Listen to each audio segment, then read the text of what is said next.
బుజ్జి, నీకు ఒక విషయం చెప్పాలనుకుంటున్నారా? ఏంటంటే ఈ మధ్య ఈ థైరాయిడ్ వల్ల నాకు ఓపిక నశించి ఎవరి మీద అంటే వాళ్ళ మీద కోపం వచ్చినప్పుడు అరిచేస్తాను. అంతకుముందు కొద్దిగా ఓపికగా ఉండేవాడిని. బై మిస్టేక్ ఒకవేళ ఫ్యూచర్లో నీ మీద కూడా అరవటం కానీ చేతులు ఏమన్నా ఉంటే సిరేసి కొట్టడం కానీ అట్లా ఏమైనా జరిగిద్ది. అందుకని ముందే చెబుదామని ఏమన్నా ఫ్యూచర్లో గొడవలు పడకుండా.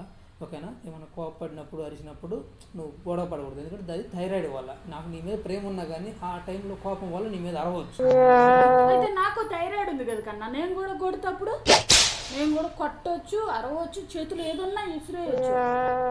పగిలిపోయింది అరే నేను కొట్టి అని ఫీల్ అవ్వ కాకే. నువ్వు గుర్తు పెట్టుకోకన్నా, నువ్వు కూడా నాకు ఉందని మర్చిపోతున్నావేమో. నువ్వు గుర్తు పెట్టుకో. ఉంటే కొడతావా? కొడతా. నువ్వు కొట్టినప్పుడు నేను కొట్టొద్దా? థైరాయిడ్ ఉంది కదా, థైరాయిడ్లో ఏదైనా వస్తుంది. కోపం కంట్రోల్ కూడా కాదు. నువ్వు కంట్రోల్ చేసుకో.